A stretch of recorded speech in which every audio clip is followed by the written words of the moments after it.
Good evening, everybody. This is Omar Serrato with the Tilted Lawyer podcast. I haven't said that in a long time. I'm joined by my good friend Lauren Neidigh. How you doing, young lady? It's been a tiring week or so, but it's It's almost been a Friday. week. I'll tell you that much. It's been a week. Yeah, It's been a month. It's been a yeah, couple of months. It's a couple. Yeah. I haven't streamed since the last time that I was on live to talk with you about the Blake Lively case. I don't even remember what we Well, talked I was about. at your house 2 weeks ago. I think that was actually your last one. That shouldn't count. It was like a minute long. In my It voice, I totally sounded counted. like a frog. You All right. ambushed me when I came out of the bathroom. It I sure counts. did. Yeah. It was an ambushing, and I think that you were, Yeah. you were pretty well lit, man. You had some Templeton rye. I introduced you some Is that rye what that whiskey. was? Yeah, it was delicious. I thought it was just Woodford. No, you're right. It was Woodford. I stand Yeah, corrected once again. because I took the rest of it. Either way, so I was in the middle of writing a motion on September 10th when you had sent me a text about Charlie Kirk. Oh yeah, that was like a week ago. Yeah. I don't remember what you texted. It was just something that, hey, Charlie Kirk just got shot. And I was just thinking like maybe it was going to be like when Trump got shot, when he was Right. grazed in the ear. I didn't think it was going to be as catastrophic as it was.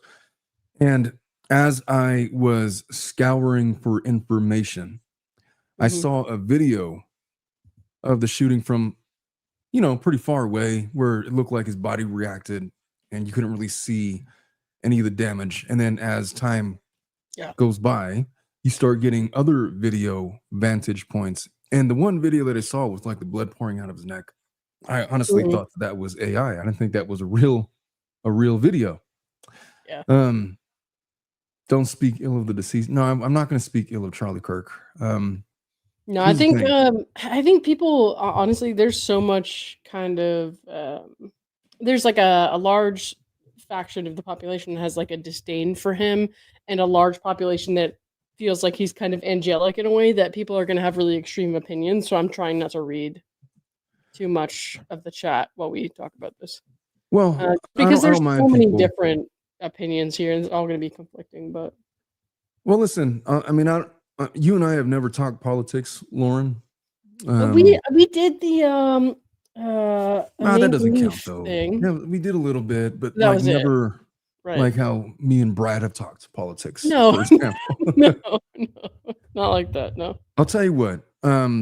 My politics, I lean right, but I have been vehemently against Trump and his regime, which is neither here nor there. It doesn't matter because when Charlie Kirk was shot, that young man didn't deserve that. The thumbnail for this video, I could have picked a lot of them, but I picked the one of him with his wife and his children, his beautiful family. His children are like, I've heard conflicting reports, like 1 and 3, and then I've heard 3 and 5. My girls are 5 and 6. You hung out with my girls. My girls are basically his girls. They're the same. I mean, they're these little, they're children. They don't have their dad. I mean, as far as I can anymore. tell, yours are louder, but yeah. No, my girls are pretty loud. I mean, I can't imagine that his girls are not loud. I mean, it's just the nature of young children. But I'll tell you what, it doesn't matter what I disagreed about Charlie Kirk about. Here's my take on Kirk. I thought that he was incomplete as a political person. I thought that he started when he was 19 years old. Yeah. I thought that people placed him in positions of leadership because he was super talented. And I think that because he was placed in positions of leadership, that he very quickly attached to loyalties that he was trying to fit his world perspective with those that had given him power. And then at a very young age, he becomes this mouthpiece for the Republican Party, for the right-wing establishment. And not for everybody, because, truth be told, Charlie Kirk was not a racist. He was not a Nazi. He was not all these derogatory things that people have tried to make him out to be in depth, which I don't appreciate. The truth is that white nationalists were not a friend to Charlie Kirk. They were juxtaposed. They were vehemently opposed to each other. in many capacities. He never went as far as they wanted him to go. But the thing about Kirk and being 31 years old and being talented and having the platform that he had is that he was going to say things that ruffled people's feathers. And it turns out the things that he would say that ruffled feathers were on both sides. He either wasn't right-wing enough or he wasn't hard enough on the left. But what I observed of Kirk is, and look, I didn't agree with him on a lot of things. Right. Probably most things I didn't agree with him, but I also thought that he was coming into a period of his life where he was starting to reevaluate and reassess. Yeah. And I wonder that if me and him were to have a conversation and talk about things like the ways that I've talked to Brad, for example, I think that we'd find a lot of common ground. Either way, whatever your political leanings and whatever your opinion of that man, he didn't deserve that. No, he didn't deserve it. No. And when I texted you, I was like, they hit him left in the chest, so I thought they hit him like right here. yeah, And then I accidentally saw like a close-up video. Like I was not seeking that out. And I me think neither. most people who saw it weren't. I saw it on But X, we and it was came just kind of across just in it, my yeah. face. Yeah, And it was a very close-up shot of him getting shot in the neck and bleeding profusely. And then at that point, it gets even more confusing because there are people who are saying it's augmented. This is AI.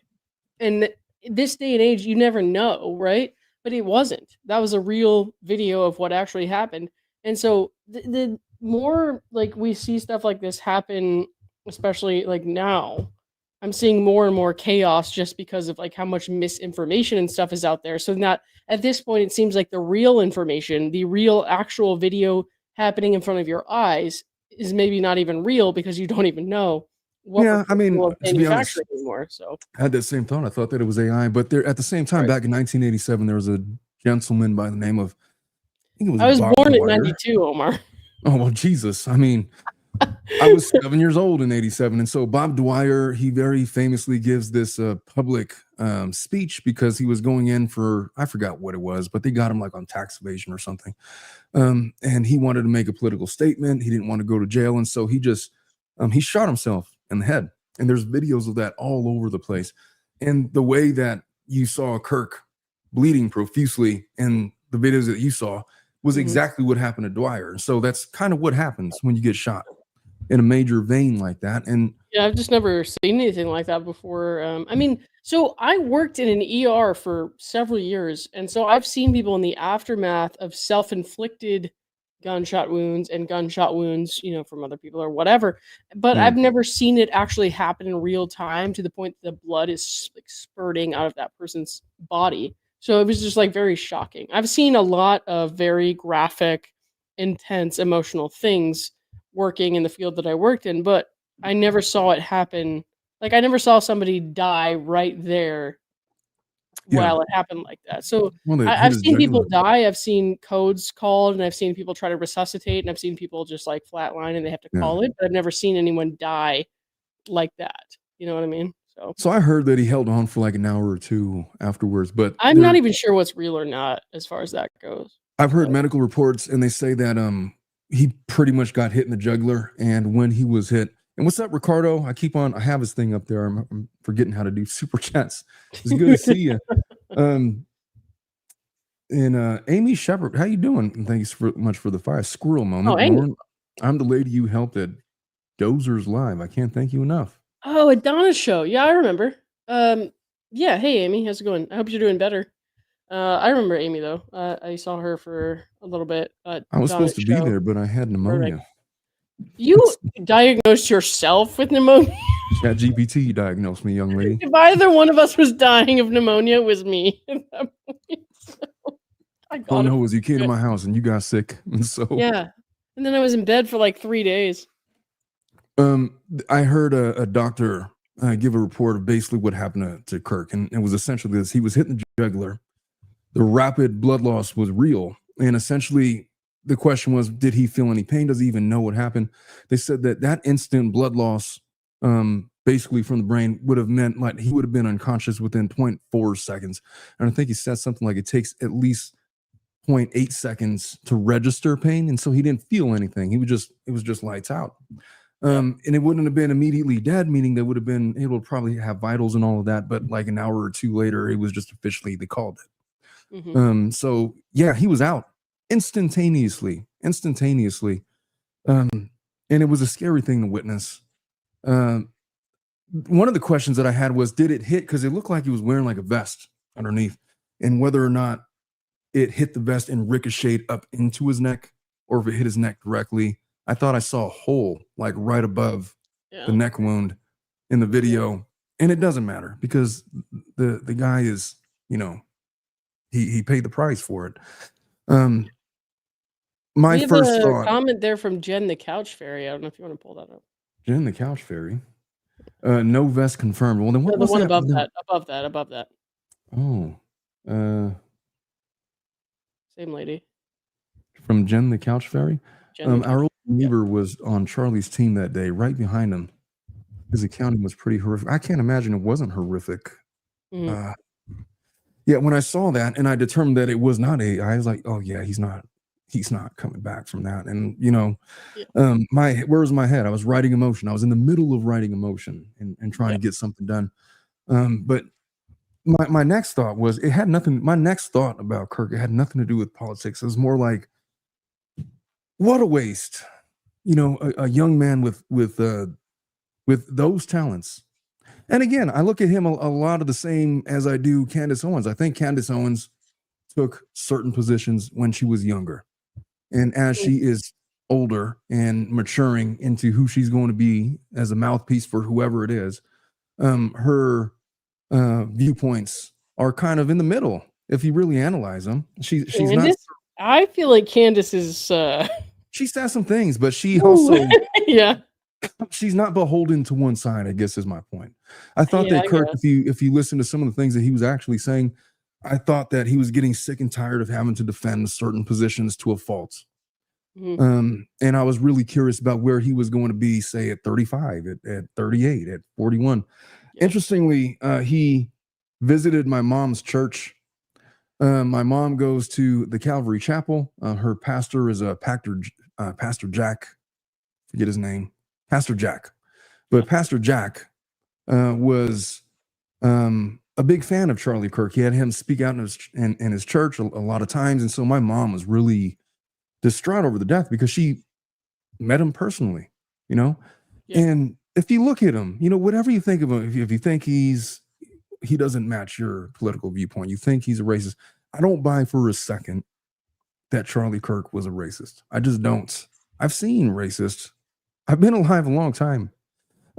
He talks like a guy that's trying to defend the indefensible. Like, for example, one of the questions was that he got all the time was, how could you call yourself a Christian and defend the ungodliness of Donald Trump? And that he'd have to like play like word games like, well, the Bible allows for certain things and he's not a perfect guy, but he could still be used as a vessel. And he give like these scriptures to try to justify and like these mental gymnastics to justify his reasoning as to why Donald Trump is God's chosen mouthpiece, when it doesn't make any sense to a lot of people, you know. And I'm not going to say which side I'm on with that. I'm just saying that he would try to do some of those things. And then as he got older and as he's progressed more in his journey, you could just start to see the cracks where he was going to come out of that shell and become more independent with his thoughts. And that's what I was really looking forward to him. As much as I disagreed with Kirk, my thoughts are, gosh, what was striking to me was I had dropped my girls off that morning to school. September 10th was what day was that? That would have been a Wednesday. Yeah, just dropped them off to school. You know, I walk them up to school. I take them to their classes. I say, have a good day, give them a hug and a kiss, goodbye or whatever. And I walk both of them. And I try to take in as much of my girls as I can. And I've seen lots of video footage of him with his family, and his girls are now wondering where their dad is. And I don't think it's even, it's probably not real that dad isn't coming back. It's probably to the point where, hey, it's been like 8 days. Where's dad? Oh, he's in heaven. At first it's like, oh, well, that's nice. He's in heaven. But when's dad coming back? well, he's with God, he's doing plans, or you try to explain it, and then after some time, is dad gonna come back? And then it's like, is dad still miss us? We miss our dad. These are the kinds of questions that his widow, and she's like in her 20s, is having to converse with her children about, and it's really not fair to them. Erica is 36, apparently. Oh, she looks like, well, I Maybe don't know how old she was. Maybe this is a different Erica. Whether she's 28 or 36 or 30, I don't know. She's a young lady with 2 young daughters, and that she's now a single parent. That is her reality. They've just named her the new head of Turning Point that Charlie Kirk has been running for the last 12 years. And she's having to figure out how she's going to maneuver all of that. There's no way this chick is 36. That's why you got to check more than one source, man. I don't know. I'll let you check those sources. What's up, Redondo Beach? Thanks for gifting a Tilted Lawyer membership. Oh, wow. She is 36. Okay. Well, good for her. I had no idea. I thought she was like 29. I mean, 29 and 36 are basically the same thing. You at 29 and you're what, 35 right now? 34, 35? Bitch. How close are we at this point? And I turned 33 in 2 months. Oh, you just always seem so much older because you're so wise. That's not something you ever want to say to a woman. My God. Oh, boy. Yeah. My next concern after considering Charlie Kirk's family was how people were going to try to politicize this, because, what was going to be the fallout? Yeah. The fallout was, people on the left were like, oh, well, here's a guy that preached for the Second Amendment. And isn't it poetic that he was talking about gang violence? And then a second later that he is felled by the thing that he was debating for. People should have gun rights. That's such a stupid approach and short-sighted and crass and ignorant. I mean, he has a right to defend the Second Amendment, whatever it is. He said lots of things about casualties of the Second Amendment being basically the cost of doing business. I'm not holding that against him. Mm-hmm. It doesn't make his death any more or less tragic, but to cite that and to use this as a talking point to oppose the Second Amendment is stupid. And I say that as a person that is for gun reform, that will acknowledge that there's issues with the laws in America as it pertains to the ownership of firearms. And I'm not smart enough to know about whether or not the Second Amendment, how far we should legislate that in particular. And it just doesn't matter to me. But you hear people talking about that, and they're using Kirk's death as a talking point. It's gross. The next thing that I noticed. I'll tell you this, though. Charlie was a very, obviously, big proponent of the 2A.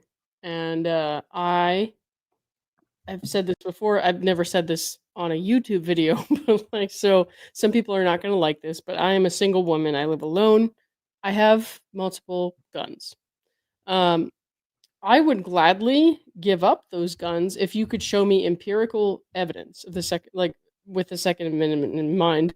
If you could show me empirical evidence that getting rid of law-abiding citizens' guns would help prevent serious gun deaths, a substantial amount of gun deaths, like school shootings and stuff like that. If you could tell me that,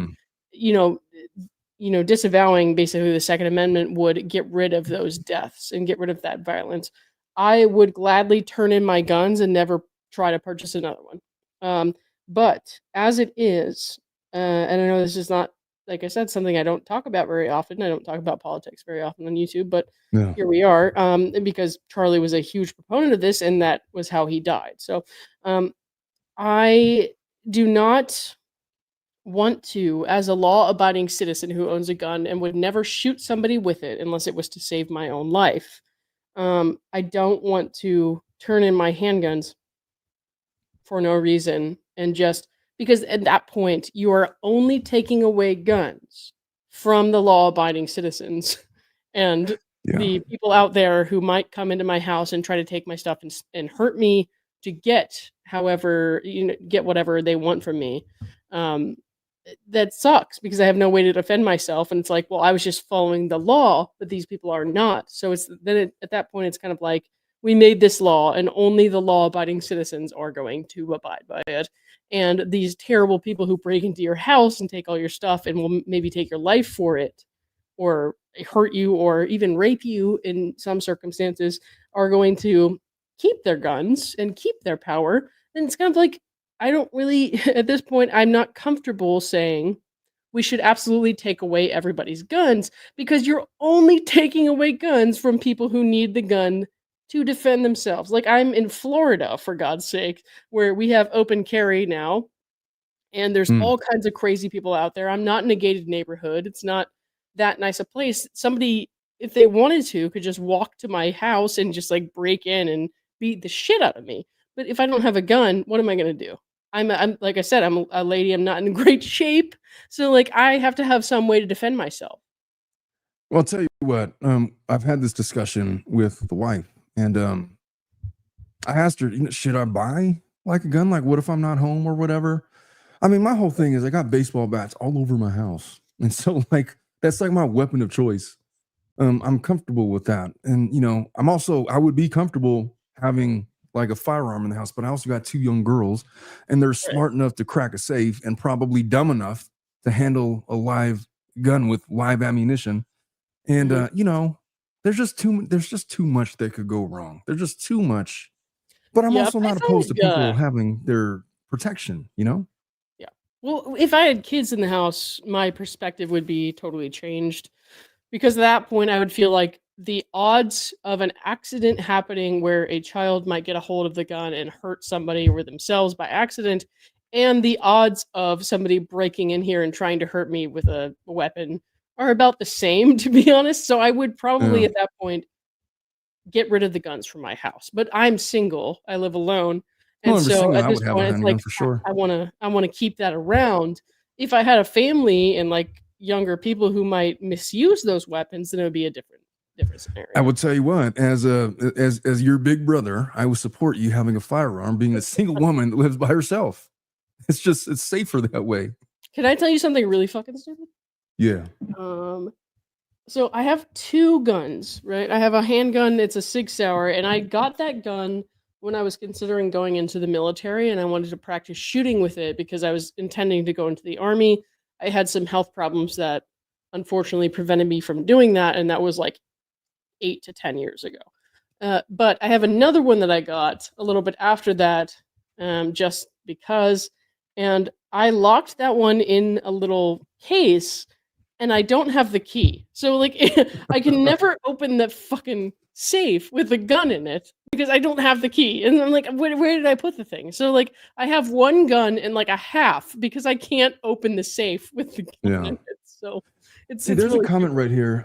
Where did I just see something about you could teach kids to respect guns or something like that? Ah. Oh, where did I see that comment? Oh, you can I know teach. nothing about I know nothing about raising kids really. Like my brother has kids and I babysit them, but I don't raise them. So I know nothing when it comes I'll to give you like my raising perspective. kids. Look, I'll teach my girls to respect guns all day. Yeah. Um, but they're 5 and 6. I don't respect them to make good decisions. I don't trust them to make good decisions Well, your with kids guns. can just kick somebody's ass because they knocked me on the floor when I was over there. So what do they need weapons for? Yeah. The other thing is like if I'm gonna own a gun, like what good is having a gun if it's not like readily accessible? Like I got to get it out of a safe. Like forget the combination in the safe or don't have the key or something. Like you just lost your key. Well, you would have to remember where the key is for that. Like I imagine if I had a weapon, it would be like in like a sling underneath the bed where I could just reach down and otherwise what's the point? I got my baseball bat right there and I know how to use it. And so it's like, but we're getting way off topic. Um Mhm. about Kirk. So the fallout. Here's where we're at. Turning Point USA is now being run by Kirk's widow, Erica, yeah. Erica. There has been look, whatever your opinion of Trump, whether you're for Trump or you're against Trump, I'm going to offer this one opinion. I think that he is the absolute worst president to lead this country in this situation. I know that's your opinion, yeah. There's nobody worse. There was literally 2 politicians that were murdered in Minnesota. Not that long ago. He said nary a word about it, didn't fly the nation's flags at half-mast, criticized our former VP candidate. What was his name? I forget. Former VP candidate Tim Walz? Waltz, yeah. Just had some shitty Minnesota, things to right? say. Right. Yeah. He goes on Fox News the very next day, after calling Charlie Kirk a legend and, you know, all of these nice things that he said. And then he talks about extremists, and then he says, yeah, but the left, the right extremists are better because they just want crime to be solved in our country. It's the left extremists that are causing all of the problems in this country. Basically, what the fuck was that about? You know? I could not think of a more divisive thing you could possibly say. Yeah. Because look, 95% of the people are going to hear that and think that it's stupid. It's the 5% on either side of the extremes that are going to arm themselves and take that like as a dog whistle to take up arms against the other political party. Yeah. And I said way back, when Trump was elected and he had Stephen Miller out there espousing all of this rhetoric about immigrants and basically non-white folks. And I was just of the opinion that people are going to die for this, and people have died for this on both sides. I'll say this about politics in general, the Trump administration and his opponents. I am not impressed with our politicians, and that is largely on either side. why I don't talk about politics in general. Yeah. I'm very unimpressed with our politicians these days. I feel like for the last at least 8 years or so, and maybe that's just because that's when I started paying attention. That's when I, became of an age where it mattered to me. But I'm not impressed with our politicians for the last 8 years or so because I'm thinking like the way you guys talk to each other is so unimpressive, and I feel like we can, as a country, do so much better. From different sides of the aisle. I feel like we can do so much better working together with each other, and I feel like politicians on both sides of the aisle these days are trying to get these viral meme moments because that will get them reelected by the younger people in our country, and they're not really paying attention to like what matters as far as like getting shit done. I want to see somebody who wants to get shit done and who wants to work with people no matter their disagreements to better the country, to better our kind of situation socially, because we're obviously very divided right now, and I see a lot of horrible rhetoric on both sides. I am not impressed with our politicians and the way they relate to each other in very public forums, especially in like the in Congress when they refuse to do the moment of silence for Charlie, especially when they refuse to kind of stand and clap for the child who had cancer, who was made an honorary member of the Secret Service when Trump was being inaugurated again, or was whatever that was. I can't remember because it's been several months, but I'm just not impressed by the way that they treat other people just because of certain people's political leanings. It's like, oh, this is a Republican president, or on the Republican side, oh, this is a Democratic president with Biden. So we're not going to kind of cheer that on. We're not going to come together and kind of support this wholesome message because we need to fight each other. It's just kind of stupid to me. It's funny because LCS, she says that, I don't know if it's a she or a he, but it says first voted in Bush Gore, hated every year. It's funny. That was the first election that I ever voted in, Bush Gore. I voted for Gore. And that was like the Florida thing, the hanging chads and all. I barely remember that because I was so young. I know. I think I was probably, what year was that? 2000. That was 2004, right? No, that was 2000.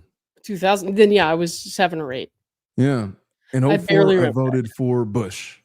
In 08, I voted for Obama. In 12, I voted for Obama. But I was really impressed with Romney. Mm-hmm. I really like Romney. I also really like McCain. I really did.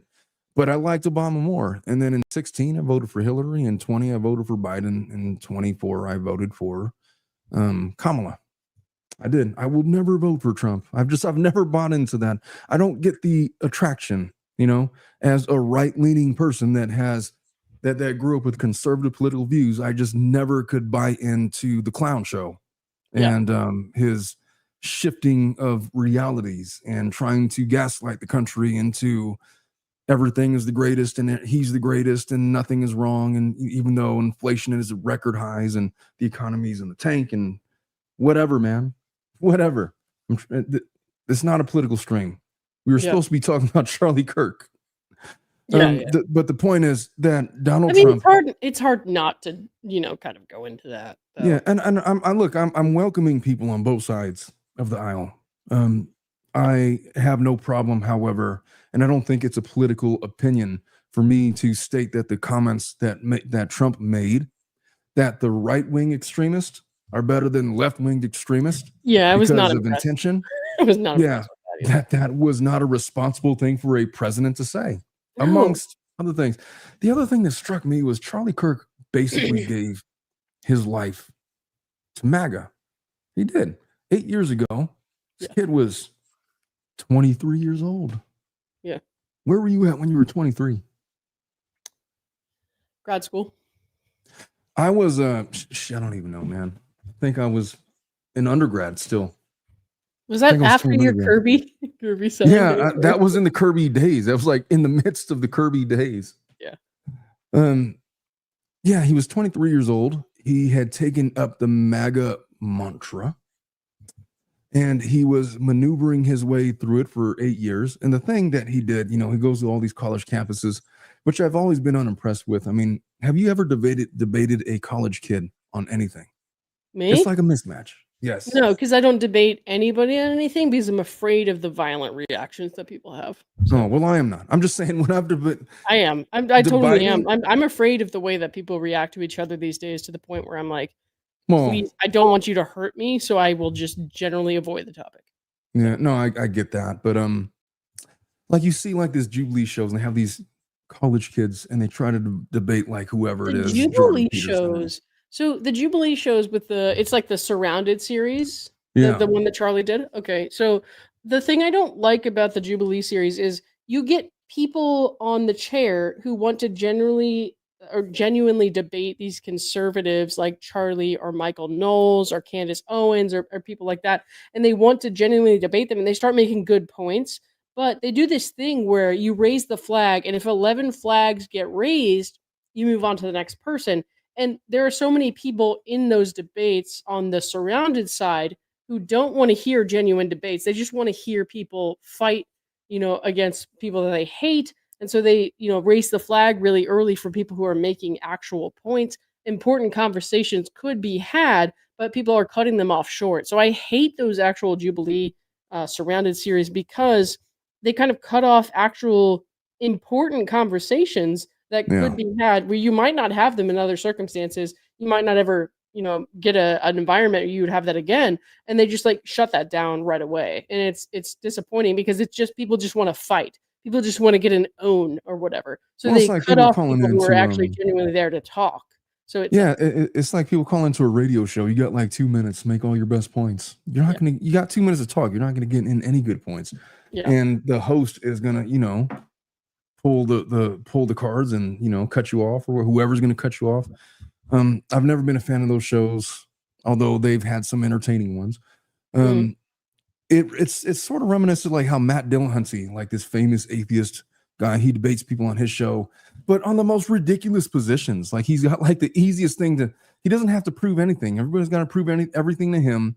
And he has like the easiest talking points, the easiest debate points. And everyone's like, oh, he's this great debater because he debates these people that have these impossible decisions to defend based on the rules that he creates, based on his logic, which is fine. But then, I don't know. It's sort of like that. My thing with Charlie Kirk was I just felt like his viewpoints it's not that they weren't uninformed. They were just incomplete. And I felt like more often than not, when I observed him trying to debate certain folks, like there was this one kid from Oxford that he was debating, and they were debating about the Israel-Gaza Hamas scenario, and that kid was just like fact after fact after fact and all these things and making these really good points, and it just seemed like Kirk it's not that he was misinformed. It's that he was trying to push an agenda that I'm not sure that he necessarily believed in. And he intellectually wanted to make concessions that his loyalties would not let him make. And when I see a young man like that, I see a guy that is evolving. Mm-hmm. And the tragedy about Charlie Kirk is, as talented as he was, being 31 years old, that's the end of his life. We're not going to see where that was headed to. I guarantee if you would have talked to this kid 10 years from now, his viewpoints would have aligned more with who he is as a person.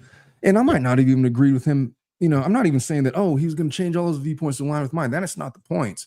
The point was, I feel like he's always been a kid that has been given power and access to power by people that were higher up, that he knew that if he spoke counter to what they wanted him to say, that he would lose out on power. And so he was hamstrung by these talking points that he always had to maintain. And it was unfair to him. He did his best. And, you know, it was at 31 years old, he was starting to show cracks and frustrations with some of those viewpoints. You started to see some harder core right-wing individuals share their frustrations with Charlie Kirk, that he wouldn't go to certain depths with them. And now he's shot. Now let's talk about the kid that is been arrested and what we know about him. Just really quickly before we do that, because this is kind of relevant. Sure. Because we won't like get into that right this second. But Charlie Kirk is somebody who fundamentally disagreed with my lifestyle. He fundamentally disagreed with who I, decide to love or marry or whoever. At this point, I, have not done that. But at the same time, it's like Charlie had these beliefs that you should not be basically the way that I am. But everything that I saw from Charlie beyond snippets of quotes that were put out on the internet, like these quotations that are put out in tweets or YouTube comments or whatever. Everything that I saw from him that was actually like a full-fledged debate, when I actually watched all the context and all that stuff, was like he didn't believe in my lifestyle. He didn't believe in the choices that I made. The choices that I made were godly or right. But I'm not a Christian, and he also acknowledged that nobody should be forced to live by his standards, and that I think is an important distinction to make. And I think that's an important thing to keep in mind when we talk about the person who shot him. So let's talk about that guy. Tyler James Robinson, 22 years old. He's now been formally charged with aggravated murder, amongst other counts. Prosecutors in Utah are seeking the death penalty. He's in custody, obviously no bond. He reportedly comes from a conservative family.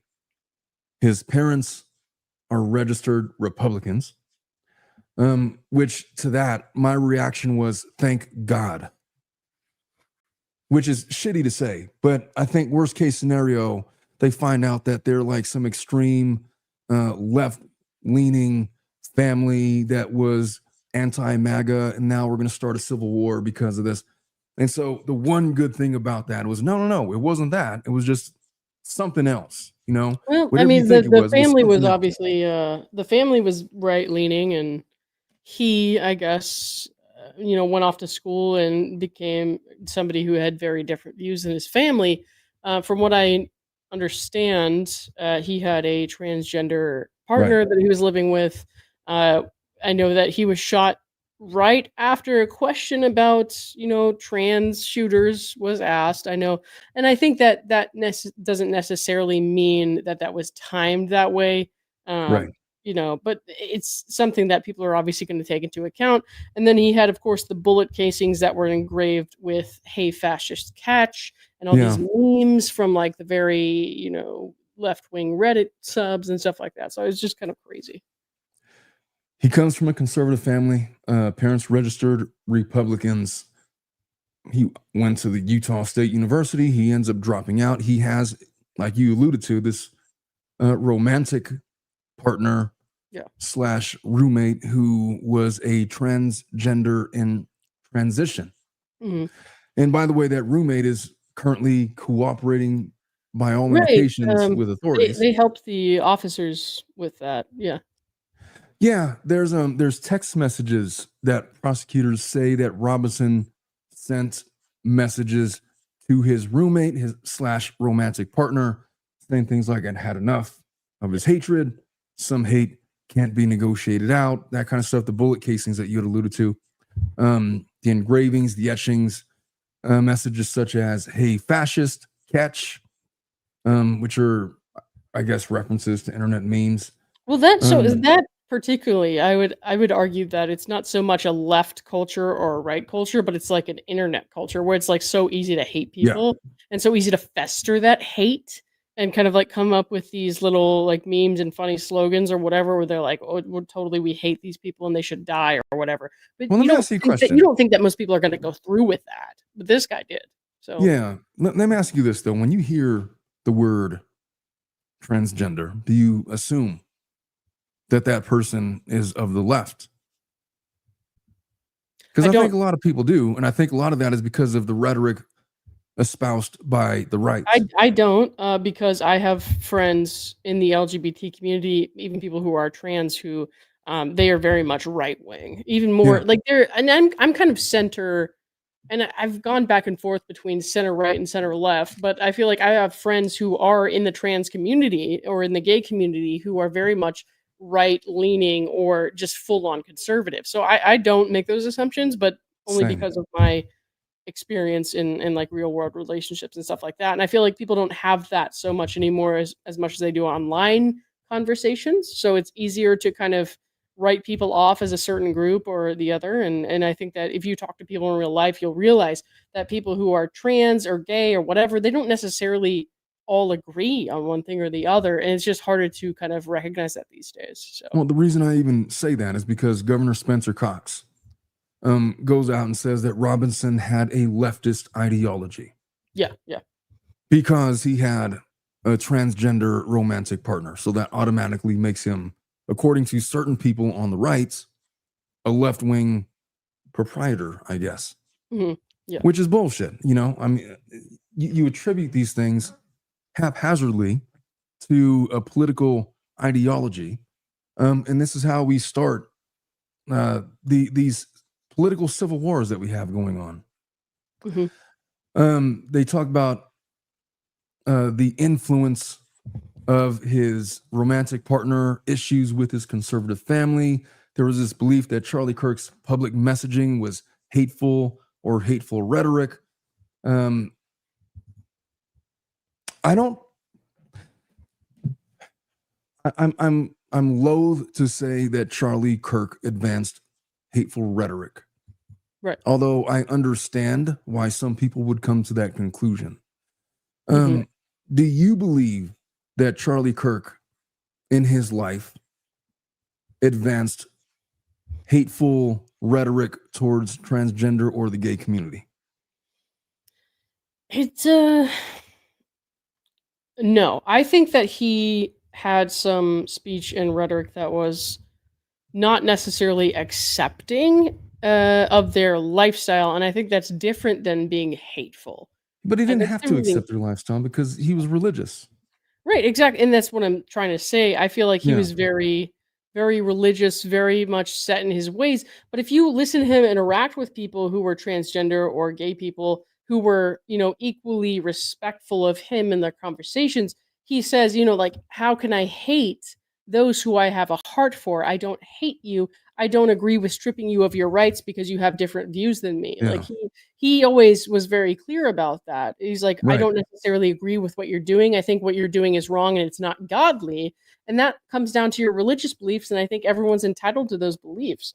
But Agreed. he wasn't hateful necessarily. He just didn't believe that that's the way that society should be. And I think that I have every right to believe that I should have the right to be an openly gay person and to marry someone of the same sex.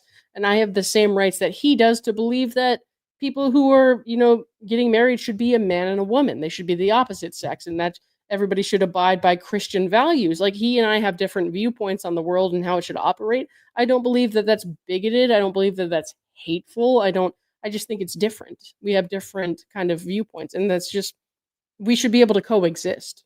To me, that's not even a political argument. That's more or less a more morality, religious argument, you know? Yeah. And he's entitled to look, he grew up as a Christian boy.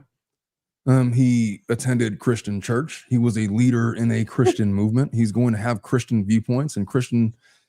The majority of Christians do not agree with that lifestyle. And if he's going to be a part of that and he's on that team, he's going to have those viewpoints. It doesn't mean that he hates you. I've heard him say a lot of times, debating transgenders, that, you know, he doesn't hate them. He just doesn't agree with the lifestyle. And people take that to mean that, you know, he's espousing hateful rhetoric. I've seen the same thing related to people calling him racist because he is advancing immigration policies that are wildly unpopular with a vast majority of the country right now. That he's somehow racist. No, the only thing he's ever said is he wants you to be, he says what MAGA says. It's cool if you're going to be here, just be here legally and all those things. And then, you know, people want to call him a racist and things like that. I've heard him say multiple times, debating multiple people about, you know, just bringing up racist topics. And I've never heard him say anything overtly racist. What I've always heard him say is actually reasonable. But if you strip away just and objectively look at the words that he says and take away your expectation that he's going to say something hateful and just objectively and intellectually analyze what he says, I have not heard that man say anything overtly racist. I mean, he said some things that I understand if you strip them of context. So like the stuff he said about Michelle Obama and a couple other black women who was like, you lack the brain processing power.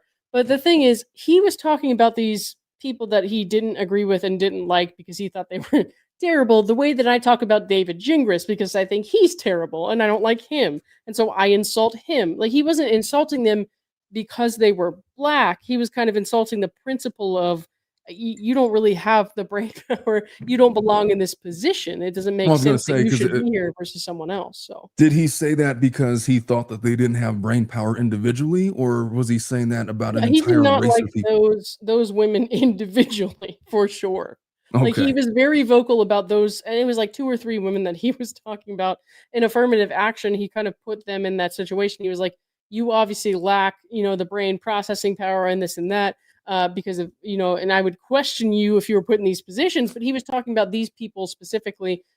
He has had some separate opinions on affirmative action that I definitely don't agree with. And I'm like, that is where it's not even the LGBT stuff, it's the affirmative action stuff where I'm kind of like, you might be a little too extreme for me. I think that I don't agree with that at all. But I don't think that came from a place of racism. I think that it came from a place of, he and I just don't agree on this, and I feel like he was almost a little bit ignorant in that regard, and I was just That's kind of what I like, mean by some of his views are just right. undeveloped. I feel like you were just not. I feel like there's so much that you don't understand and that you don't know, and you haven't had time to really, you know, like, talk to people who have been, you know, like, lifted up by these policies, or people who really like depended on these policies to get where they needed to go in America and stuff like that. So to where it's like, I don't really think that you believe these people are dumb as a racial group or as women or as gay people, but I feel like you just don't really understand that there are actual obstacles to some degree that hold people back in America. That I feel like you're being kind of ignorant to that in a way that comes across as hateful. But I don't believe that he was a hateful man. No, he wasn't hateful. He was just a little misguided. And look, I don't agree with the DEI policies of the current administration. I don't necessarily agree with affirmative action, but I think that to vilify DEI basically puts people of color in a position that if you are in a position of power, they're going to assume that you got there because somebody felt sorry for you, and they're going to discount your talents and accomplishments and the things that you worked your whole life for, which is just another thing that they're having to deal with aside from socioeconomic issues that cause their plight to be a little more obstacle ridden than people that didn't have to deal with those things. And that's all. And to not acknowledge that, I think that you're being short-sighted. It's fine to be against DEI. It's fine to be against affirmative action and say that everybody should start or have the same opportunities. The problem is if you don't acknowledge the socioeconomic structure of the country and recognize how certain people have been disadvantaged because of political policies that have been in place for decades, and socioeconomic policies that have been practiced for decades, and you want to dig your head in the sand and just ignore it and say, well, I don't have to acknowledge it, DEI, whatever, all this kind of stuff, then you're being short-sighted. And I felt like he just was not alive long enough, or was not looking in that particular direction to acknowledge the folly of his intellectual conclusions, which is to say that they were incomplete. Yeah. And I think I've spent a lot of time now listening to his longer form content and like listening to all the full context of what he said. And I still think that, and I know people will disagree with this, I still think that he was sort of, I don't even want to say uninformed. I genuinely think that his viewpoint on some of this was wrong, but it wasn't hateful. It was just wrong. It was definitely not uninformed. It was just his I feel like perspective I was really feel like he compromised. was. I do feel like he was uninformed at some point because I feel like he bases a lot on statistics and like the Yeah. general human experience. But I feel like if you're not listening to the minority experience and like the experience of those who were forced to kind of think about these things as like big, huge issues, I feel like he was uninformed in that regard to where he thought statistics were the end all be all. But you do have to kind of, I feel like, kind of delve into what the minority experiences and what kind of challenges they face. And I genuinely feel like he just didn't understand some of that. Yeah. And then on other points, I feel like he just kind of bypassed some of it and was like, you know what, I just think that doesn't matter as much as, XYZ statistic. So like it is what it is. But I don't know. I just feel like I don't agree with him on everything. So Traveler Landed says, I totally disagree. Oh, by the way, Redondo Beach, thank you so much for the 5. She says, I should put, again, I forgot how to do these super chats. That's right. It says the weirdest thing to me was the text between the alleged gunman and his roommate. My love, my old man, very, very odd. Yeah. But getting back to her, she says that Traveler Landed was a very hateful person. I disagree with that. I think that I think that most people know Charlie Kirk as he is communicating in the midst of heated debate, which is to say that your perspective of him is of him trying to defend a position that people are attacking him on, which gives off the impression that maybe he's hateful. Maybe he says things that you interpret as hateful.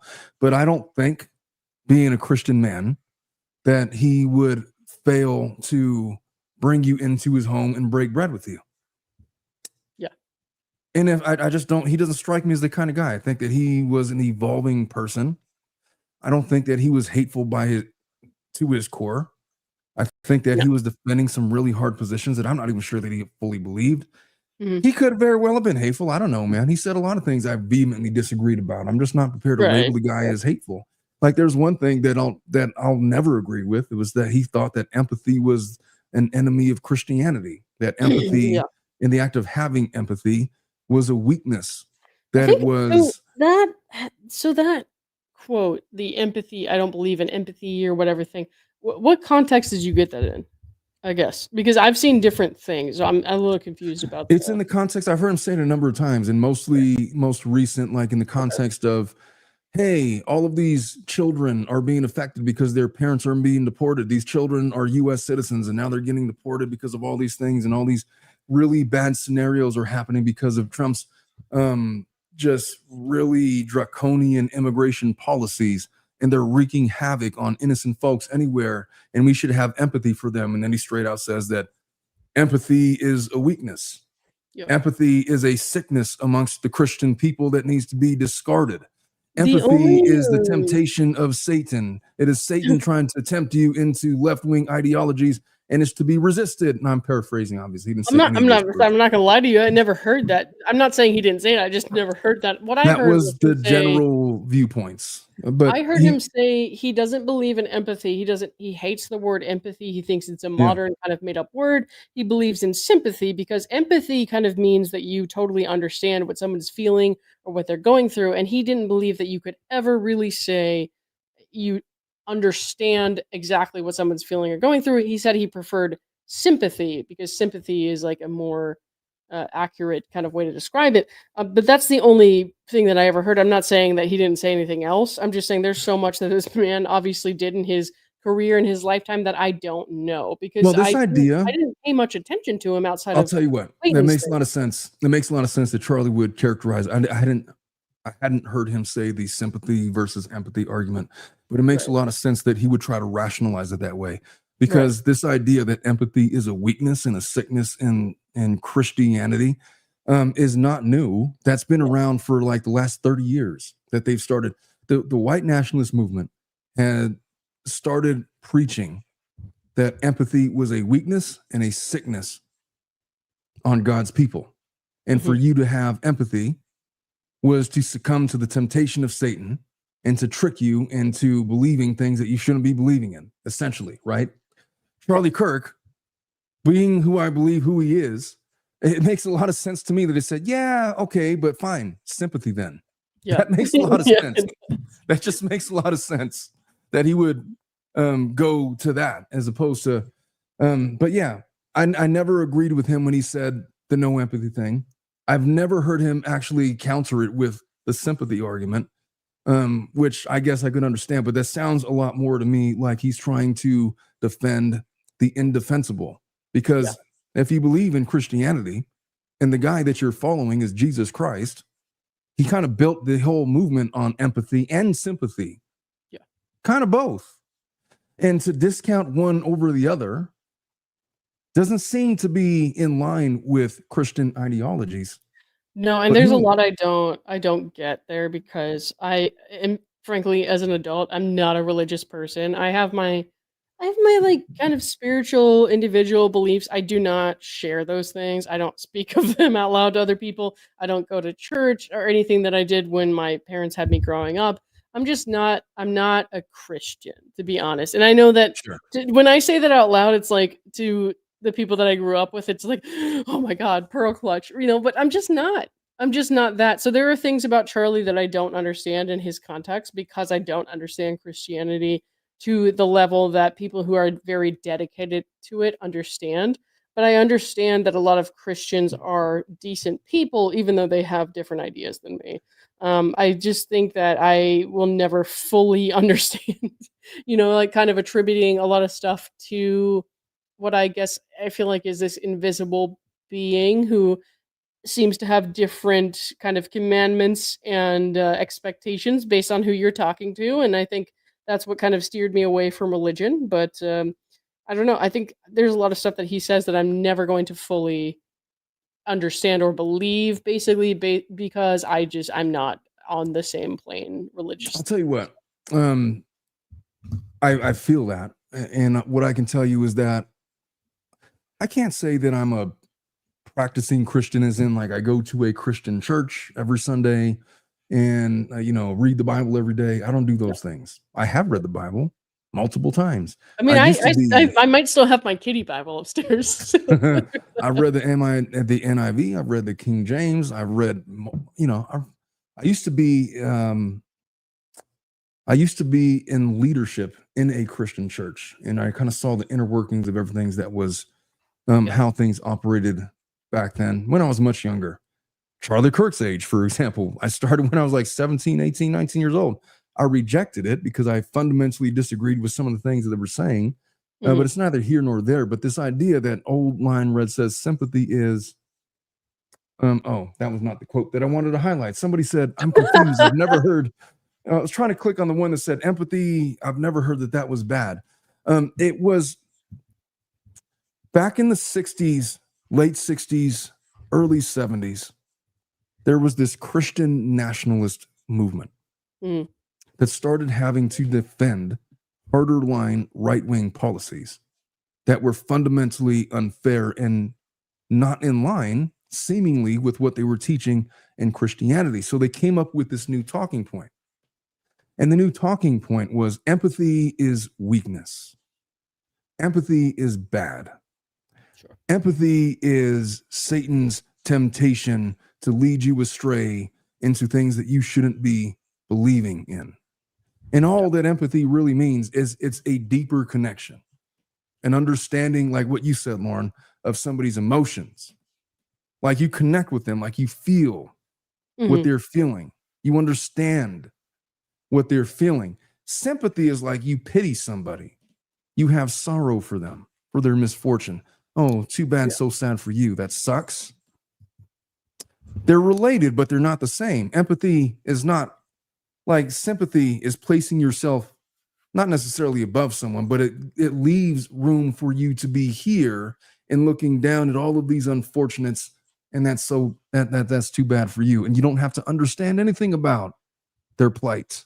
Empathy involves something deeper, that not only do you have sympathy for them, but you understand because of wisdom, because of whatever you want to call it, their plight in life. And it's that empathy that causes changes in legislation and prevents draconian immigration policies, for example, or draconian laws that are patently unfair to innocent folks that have nothing to do with anything. That's really the difference. But it makes all the sense in the world that Kirk, having to toe this Christian nationalist line and having to advance this idea that empathy is somehow a weakness, would lean on sympathy as the thing that was going to prop him up and allow him to make those arguments. The thing is that if you study the four Gospels, Matthew, Mark, Luke, and John, and you study the behavior of Christ and the way that he talked to people, it wasn't with sympathy. He would have said, no, we're not going to have sympathy the way that the Pharisees had sympathy on those poor souls that didn't have a relationship with God, or weren't going to get to heaven, or didn't have this or didn't have that, or were not as spiritual or as wise as them. It wasn't about sympathy. He hated those people. Jesus Christ lived a life of empathy. He taught empathy. He taught that for all of his disciples to go out and to make other disciples of all of the nations, teaching them to obey all of the things that I have commanded you until the end of the age. And that required a deep empathy and understanding of the people that they were trying to convert into other disciples. And to say that empathy is a weakness is to fundamentally discount the teachings that I understand them to be when I've read the Bible multiple times over. It doesn't make any sense. How a Christian could say or label empathy as a trait, as a weakness.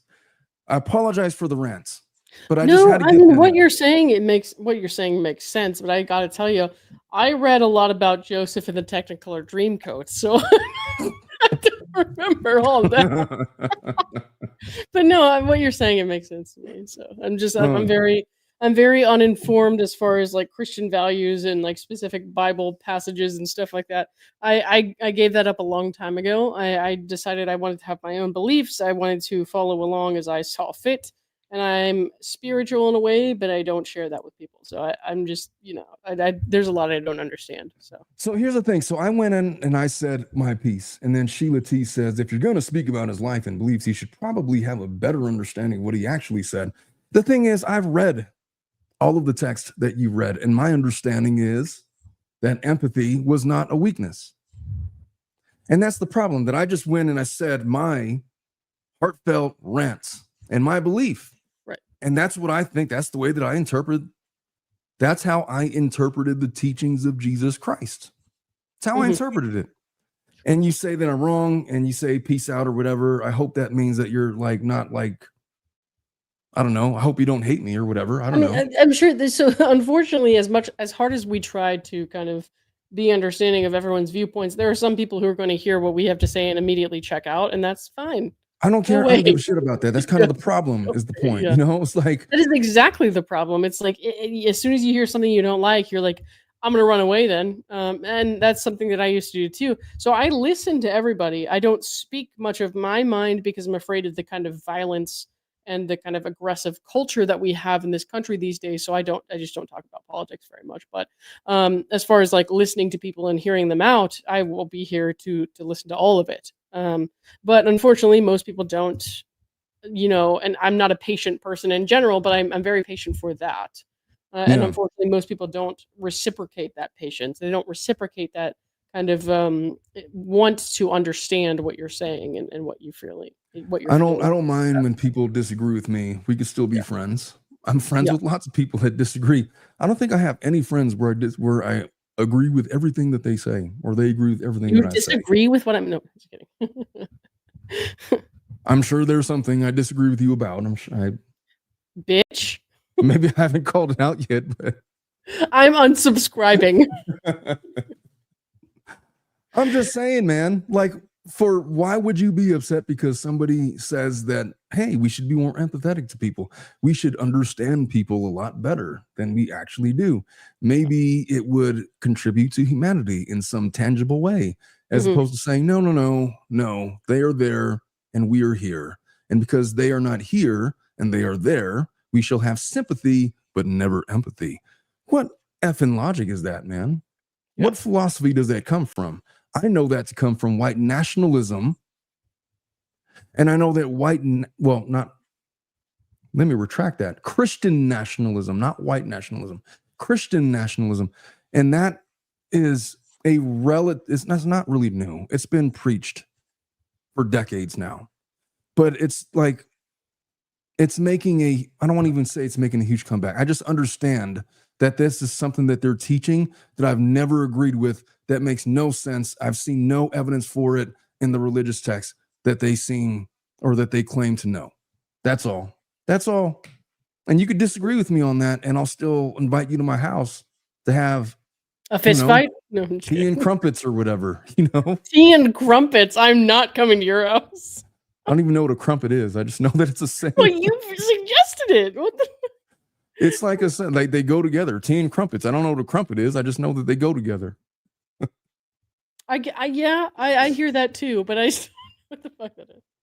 All right, I got to go to bed soon. All right, yeah, we got to wrap this up. I was only intending to go for an hour, but folks, I love you all. It feels good to be back. Hopefully, I'll be back more frequently than I've been. I will find the time somewhere. We should all hope. It's only been once every couple weeks lately, so. I know. I got one more super chat. This one is VPan. Says, I went to Catholic school and had plenty of atheist friends in school. So I don't know why people can't get along. We learned about religion and science, which also takes people aback. Look, it's the whole thing. It's like people think, I 100% agree. I got friends from most of the religions. I don't want to say all the religions, but some of the religions are weird. But I have friends across all the major religions, from every political viewpoint that you could think of. I understand that Charlie Kirk was divisive in some of the things, or you feel that he might have been divisive in some of the things that he said. Yeah. But because you disagreed with him, to call him racist or hateful or whatever derogatory word you want to attach to him, without understanding that he was a 31-year-old husband and father to two beautiful young girls, and they're going to grow up without a father and have no empathy for that, I feel just is kind of shitty. Yeah. I don't know. I don't have an eloquent way to put that. That just really sucks. And to use this tragedy to continue to divide, which I know has been going on now for the 8 days since it happened. It's just counter to who we are supposed to be as a people. Yeah. I hold out hope that America is the great amalgamator. I hold out hope that America is the big melting pot that it purported to be back in the late 1700s. It used to be that the strength of America was its diversity, that we had people of all nations, of all creeds, of all colors, whatever your religious affiliation, and we came together to form a strong nation that stood as a beacon for the world. I still hold on to that vision of America, although others wish it away. Yeah. And so with this Kirk tragedy, I don't know what we've done to bring people together. I just hope that in our discussion, this wasn't scripted, this is just me and Lauren ranting.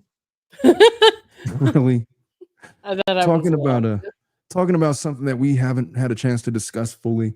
I hope that we could come together, whatever our differences, and just acknowledge that this was a tragic loss for the nation. It was an embarrassing occurrence, a stain on America and the current climate of politics that we currently reside in. And I hope that as a people, whatever your affiliation, right or left, red or blue, or gray, Purple. or purple, Fence sitter. fence sitter. That's me, to be honest. So. Could we just cut with the rhetoric and just speak more concretely with each other?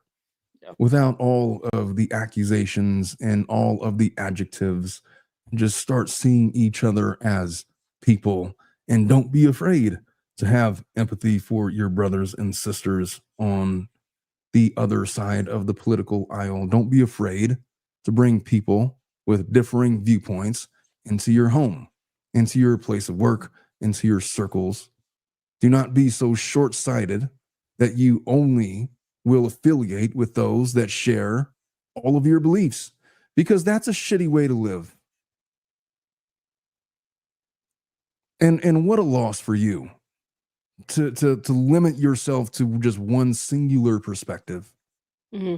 Anyway, before I get myself into too much trouble, I think it's time to sign off. I feel like I was listening to the end of a beautiful audiobook.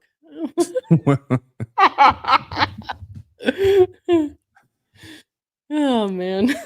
All right, folks. I love you all, and I will see you all next time. Thanks, everybody. Bye-bye. Bye.